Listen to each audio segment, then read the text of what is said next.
Back to my channel Mithu's family.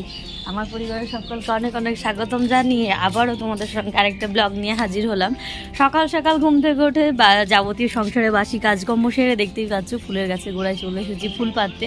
তো guys এখন আমি পুজো করার জন্য ফুলটা পেরে নিয়ে তারপরে সংসারে রান্নাবান্না করব।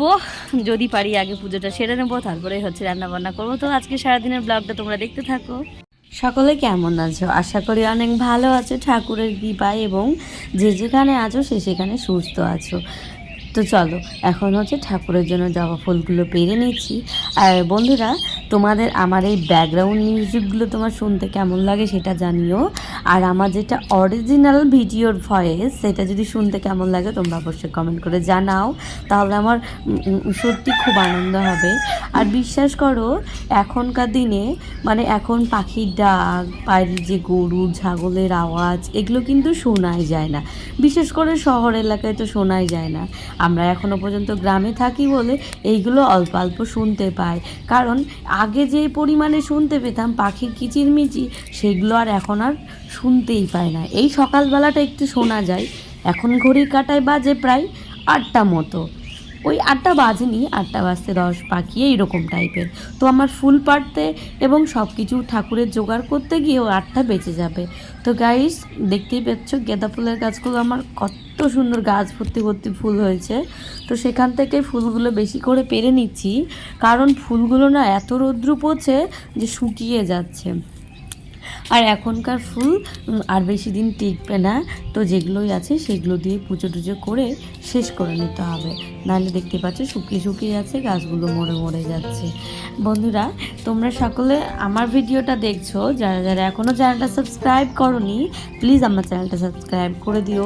পাশে থাকা বেল আইকনটা প্রেস করে দিয়ে নোটিফিকেশন অন করে দিলে আমার ভিডিওগুলো তোমাদের কাছে পৌঁছে যাবে, আমার রেগুলারের ব্লগ তোমরা দেখতে পাবে।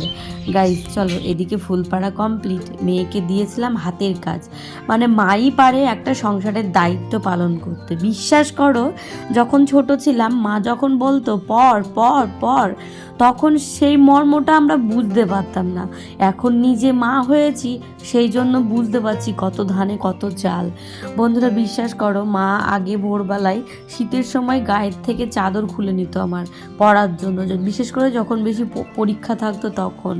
তো গাইস, এখন সেই মর্মটা, সেই দিনের কথাগুলো এখন মনে পড়ছে, যখন নিজের ছেলেদের পড়াচ্ছি বা লেখাচ্ছি, যখন বলছি পড় বাবু, এই করিস না সেই করিস না, পড়াশোনা ছাড়া কিছু নেই। এই কথাটা আমাদেরকেও আমাদের মা বাবারাও বলে আসতো, কিন্তু ওই শুনতাম আর কই, ওই যদিও অল্প অল্প। যাই হোক, সেই কথাগুলো এখন মেয়েকে বকতে বকতে পড়াতে বসেছি। সেই অভিজ্ঞতা থেকেই আমি এখন আবার বলছি যে বিশ্বাস করো, মা হওয়াটা যে কী জিনিস, আর মাটা যে কী জিনিস, সেটা যারা মা হয়েছে তারাই জানে। গাইস চলো, এদিকে অনেক গল্প করে নিলাম, ঠাকুরের পুজোটা সেরে নিই। এদিকে আজকে পুজো দিলাম নকুলদানা এবং ঠাকুরের জল মিষ্টি দিয়েই পুজো দিলাম, যেটা বাড়িতে ছিল সেটা দিয়েই। বাড়িতে রয়েছে শশা, তো বিশ্বাস করো শশাটা দেওয়ার মতো ঠাকুরকে নেই, যেহেতু অনেক দিনের হয়েছে এবং শুকিয়ে শুকিয়ে গেছে, সেই জন্য আর ঠাকুরকে শশাটা দিলাম না। চলো এখন আরতি এবং পুজোটা করে নিই।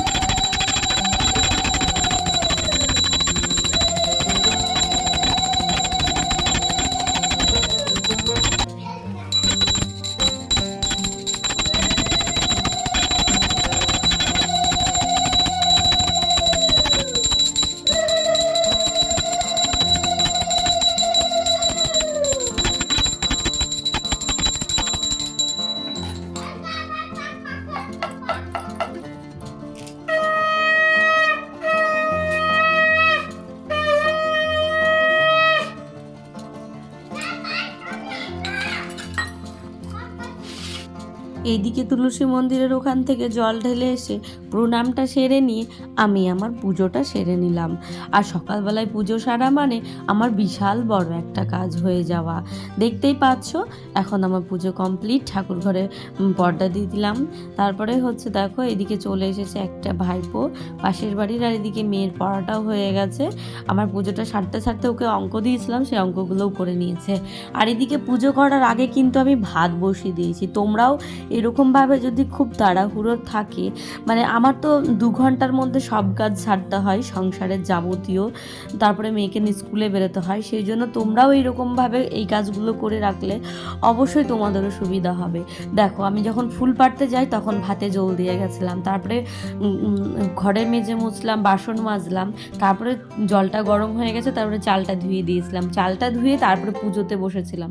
আর গাইস করলাটা আমি আগের দিন বানিয়ে রেখেছিলাম, যেহেতু আমার সকালবেলায় সময় থাকে না সকালে পুজো করতে গিয়ে সবজি বানানোর, আর আগের দিনে যেহেতু আমার সবজিটা ছিলই, সেই করলাটা আমি জানি পরের দিন হচ্ছে করলা ভাজা করব, সেই জন্য আমি আগের দিন সবজিটা বানিয়ে রেখেছিলাম। তারপরে দেখো আমি ভেবেছিলাম মাছ টাছ রান্না করব, তো বিশ্বাস করো সকাল থেকে পাড়ার মধ্যে একটাও মাছের গাড়ি আসেনি।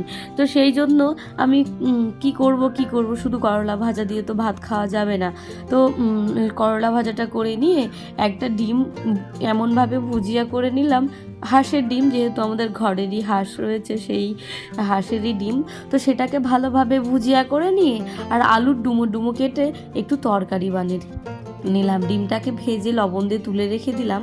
আর এইদিকে হচ্ছে তারপরে ওই ডুমু ডুমু আলু কেটে রাখার জন্য যেটা রান্না করতে হবে তার জন্য লাগবে গোটা পেঁয়াজ, লঙ্কা, জিরে, আর আমি এটা বাটা ছাড়াই আমি মশলাটা মানে দিয়েছি, অ্যাড করেছি, তোমরা বেটেও দিতে পারো। তো গাইস এখানে ডুমু ডুমু করে আলু কাটা তরকারি করে নিলাম। তো এইদিকে আমি এরকমভাবে তরকারি খেতে খুব ভালো লাগে, কিন্তু এমন পরিস্থিতি যে এখন মাছের আশায় যদি বসে থাকি তাহলে আমরা 3 জনে এই করলা ভাজা দিয়ে আমাদের ভাত খেয়ে বেরোতে হবে। তো এরকম বুদ্ধি করে চটপট করে চটজল দিয়ে একটা রেসিপি বানিয়ে নিয়ে ফেললাম বাড়িতে নিজের মনে মনে। গাইস যাই হোক, এইদিকে আমার রান্নাটাও কমপ্লিট হয়ে গেছে। তারপরেই দেখো সব একদম ঢেলে ঢুলে, আর এইদিকে আমি গ্যাস ট্যাস ওভেন টোভেন সব আমাকে এই তাড়াতাড়ি করে পরিষ্কার করতে হবে। ঘড়ি কাটায় প্রায় 9টা বেজে গেছে রান্নাটা কমপ্লিট করতে করতে।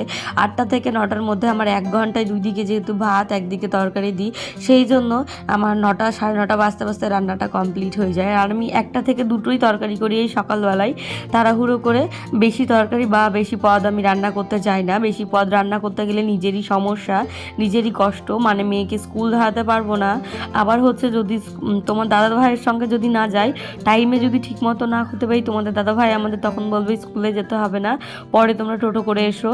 তো গাইজ তখন আরও একটা সমস্যা, কারণ এখান থেকে টোটো একবারে যেতে চায় না আর সময় মতো টোটো পাওয়া যায় না, সেই কারণে আমি পুরো 10টার সময় খাওয়া দাওয়া স্নান ধান সব কমপ্লিট করিয়ে মেয়েকে রেডি করিয়ে তবেই আমরা একসঙ্গে 3জন মিলে ঘর থেকে বেরিয়ে যাই। বিশ্বাস করো মেয়েকে এইদিকে রান্নাবান্না করে ভাতটা ঠান্ডা করতে দিয়ে এসেছি, এইদিকে মেয়েকে রেডি করাচ্ছি। মেয়ের স্নান হয়ে গেছে, যেহেতু স্নানটা তোমাদের দাদা ভাই করিয়ে দিয়েছে, কারণ আমি রান্না এবং বান্নার দিকে ঢুকে গেলে যদি স্নানটা করাতে যাই তাহলে অনেকটা লেট হয়ে যাবে। তোমাদের দাদা ভাইকে বললাম একটু স্নানটা করিয়ে দাও, তো ও করিয়ে দিয়েছে। তো এইরকমভাবে দুই স্বামী স্ত্রী মিলে কাজ করলে না অনেকটা কাজ হেল্পফুল হয়ে যায়। তো এইদিকে মেয়ের চুলটা একটু ভেজা ভেজা আছে, তোমরা দেখে বুঝতে পারছো, তার জন্য ঝুঁটি বা কোনো কিছুই বেঁধে দেবো না, একটু আঁচড়িয়েই রেখে দেবো, চুলটা শুকিয়ে যাবে। আর যেহেতু এখন গরমটা পড়েই গেছে, সেই জন্য তোমাদের দাদাভাইকে বলছিলাম যে চুলটা কাটিয়ে নিয়ে আসার কথা ছোট ছোট করে। তো গাইজ যাই হোক, এখন হচ্ছে মেয়েকে রেডি করে কমপ্লিট একদম পুরো কমপ্লিট করে হচ্ছে মেয়েকে তারপরে খাওয়াতে বসবো, নাহলে খাওয়াতে গিয়ে আমার প্রায় 1 ঘন্টা আধ ঘন্টা মতো লেগে যায়। আর প্রচুর বদমাশি করে খাওয়ার সময়, বিশ্বাস করে সকালবেলার খাবারটা ও প্রচুর দুষ্টুমি করে এবং একটু ভালোবেসে খাওয়ালে খেয়েও নেয়। এইদিকে দেখতেই পাচ্ছ আমার অবস্থা, এখন আমি রেডি হতে পারিনি। মেয়েকে আগে রেডি করালাম, নিজে রেডি হব, তারপরে খাবারের থালায় বসবো। এদিকে তোমাদের দাদাভাই ঠাকুরের প্রসাদটা তুলে নিচ্ছে, আর আমি রান্নায় এত ব্যস্ততা হয়ে পড়েছিলাম যে ঠাকুরের প্রসাদটা আর তোলার সময় হয়নি। তো যেহেতু তোমাদের দাদাভাই স্নান করলো, ঠাকুরের প্রসাদটা তুলে নিল, এদিকে মেয়েকে খাওয়াতে বসেছি। মেয়েকে খাওয়াতে বসে যেইটুকু ভাত পড়ে থাকে সেইটুকুনি মুখে দিয়েই মেয়ের জন্য টিফিন রেডি করতে লেগেছি, কারণ এটা আমার রোজকার কাজ। তো অল্প একটু মুখে 2 গ্লাস নিয়ে জল খেয়ে চলে যাই মেয়েকে নিয়ে সারাদিনের জন্য স্কুলে। এদিকে মেয়ের জন্য টিফিনে দিয়ে দিলাম একটা পেয়ারা, একটা না অর্ধেকটা পেয়ারা, একটা কলা। তো এদিকে এত মানে খিচিবিচি লাগে এই সময়টায়, আর ব্লগ আসার সময় ব্লগটা স্টার্ট করা হয় না, যেহেতু ফোনটা ব্যাগে ভরে গাড়ির মধ্যে ঝোলানো থাকে, আর রাস্তায় সাবধান হয়ে চলাটাই ভালো।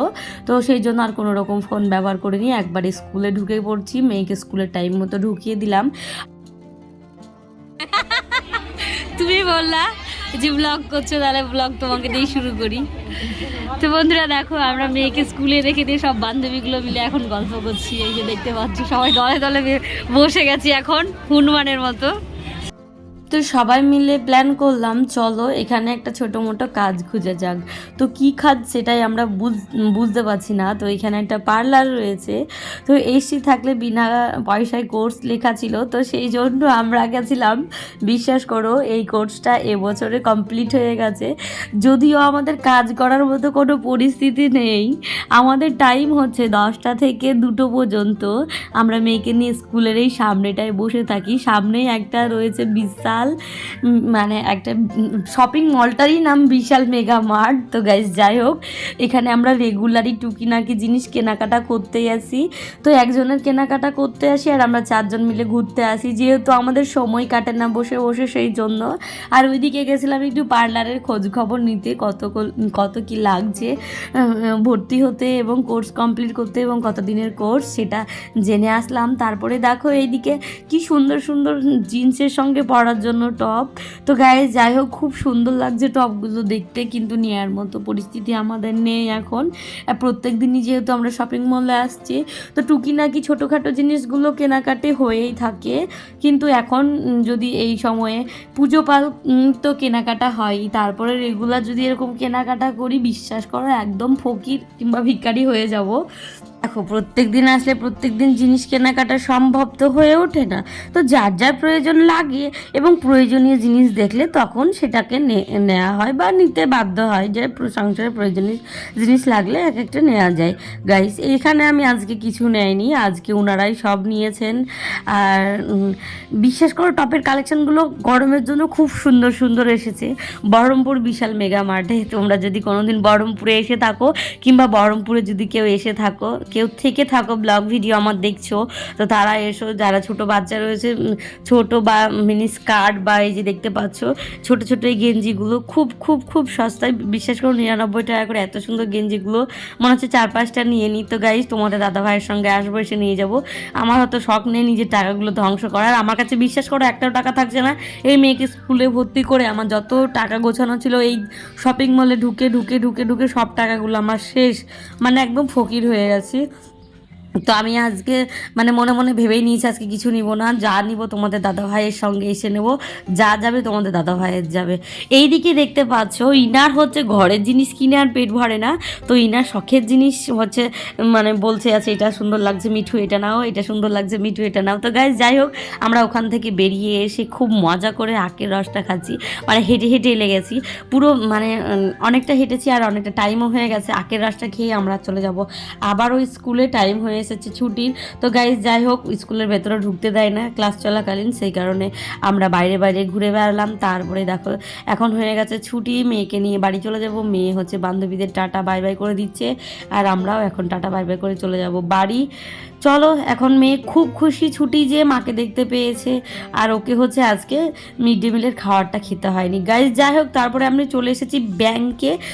আমার একটা বিশেষ কাজ ছিল, আমার বলে না, আমাদের গোষ্ঠী করা রয়েছে, সেখানে বিশেষ কাজ ছিল। সেই কাজ করতে গিয়ে মাথার ঘাম একদম পায়ে পড়ে গেছে। যাই হোক, একদম আমার বেকার লেগেছে আজকের দিনটা ওই ব্যাংকে গিয়ে। বিশ্বাস করো মুডটা একদম চেঞ্জ হয়ে গেছে আর একদম মনটা খারাপ হয়ে গেছে। এত ভিড় ছিল, এত ভিড় ছিল, আর কোনো কাজ হয়নি, অনেকক্ষণ বসে থাকার পরও হয়নি। তারপরে বিরক্ত খেয়ে বাড়ি চলে এসেছি। বাড়ি এসে একটু খাওয়া দাওয়া করে সংসারে যাবতীয় আবার বিকেলের রান্না বান্না কাজ ধাজ সব কমপ্লিট হয়ে গেছে।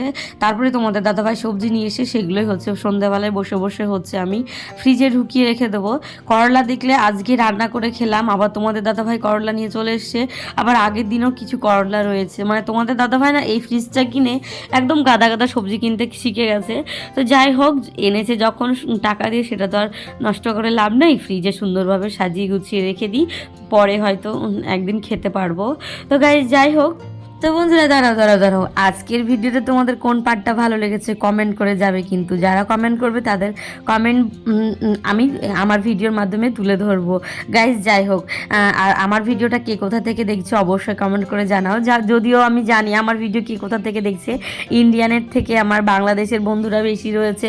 তো বাংলাদেশের বন্ধুদের জানাই অসংখ্য ধন্যবাদ এবং অসংখ্য ভালোবাসা নিজের মূল্যবান সময়টুকু আমার ভিডিওটা দেওয়ার জন্য। এবং আমার ইন্ডিয়ান বন্ধুদেরও জানাই অনেক ভালোবাসা, অনেক ভালোবাসা, অনেক ভালোবাসা।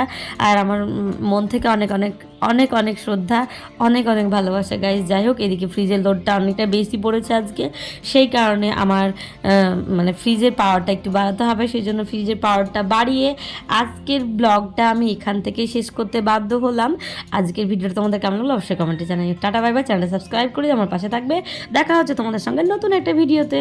সকলে ভালো থেকো, সুস্থ থেকো।